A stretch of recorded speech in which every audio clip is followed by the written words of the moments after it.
앞서 말씀드린 대로 오늘 저희 뉴스룸은 다스에 대한 검찰 수사의 중요한 전환점을 보도해드리겠습니다. 그동안에 검찰은 2008년 BBK 특검 수사 때 드러난 다스의 돈 120억 원을 누가 조성했는지 밝히는 데 집중해왔습니다. 그러나 서울중앙지검이 다스의 설립에 관여한 것으로 알려진 핵심 관계자들을 지난주부터 여러 차례 비공개로 조사한 것으로 확인됐습니다. 이 관계자들은 과거 이명박 전 대통령이 사장을 지냈던 현대건설 출신의 측근 인사들입니다. 가장 주목되는 것은 앞서 특검 조사 등에서 다스와 이명박 전 대통령은 무관하다던 이들의 입장에 변화가 있는 것으로 파악됐다는 것입니다. 다스 수사는 급물살을 타게 됐습니다. 먼저 이지혜 기자의 단독 보도입니다. 검찰이 다스 설립 배경을 알고 있는 것으로 파악된 전직 핵심 관계자들을 비공개 조사한 걸로 확인됐습니다.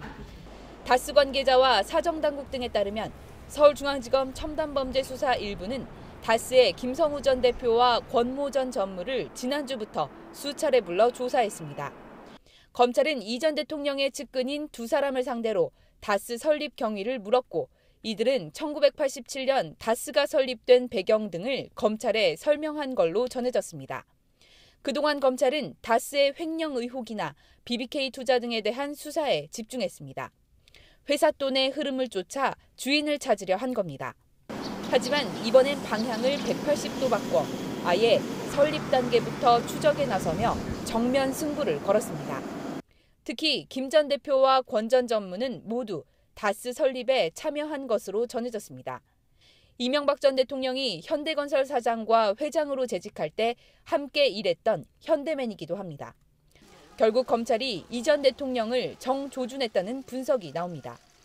김 전 사장 등은 의혹이 불거진 2007년부터 다스의 발기인 명단, 주주 명단 등 어딜 살펴봐도 이 전 대통령과 무관하다며 부인해왔습니다.